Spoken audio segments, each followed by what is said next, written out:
Mujtaba Khamenei was gravely injured in the airstrikes on February 28th that started the war and killed his father, Ayatollah Ali Khamenei.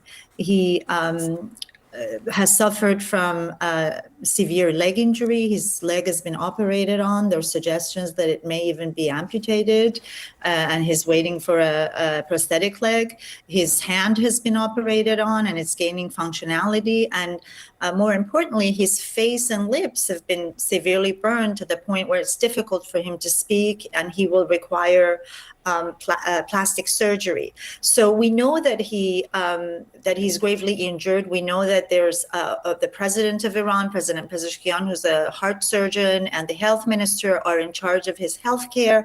And he's mostly surrounded by a medical team in a hiding place. And access to him is incredibly difficult. And that's probably one of the reasons why we haven't seen the new supreme leader in any video messages. Nobody has. And his voice has not been heard. To the extent that he's communicated, it's been with written statements read on state television. I mean, it is incredible what you're reporting. And I know, in your article, Farnaz, you detail how, as you mentioned, he is surrounded by doctors.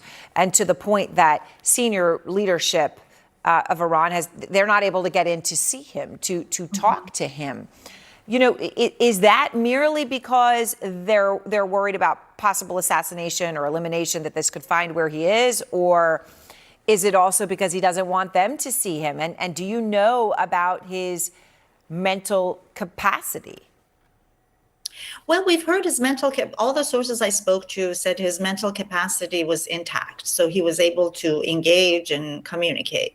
Now, we also know that as soon as he was appointed as the successor of his father, Israeli officials said that they would assassinate him if they found him.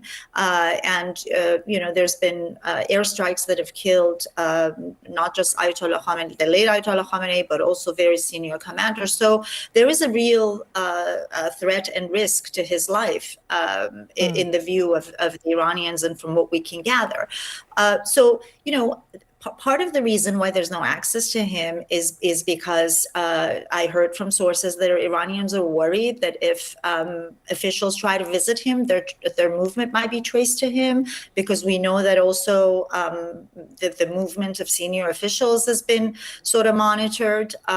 So that's one of the reasons. And I think you also mentioned his physical condition, right? He probably doesn't want many people to see him in this vulnerable and weak physical condition and wants to recover, right?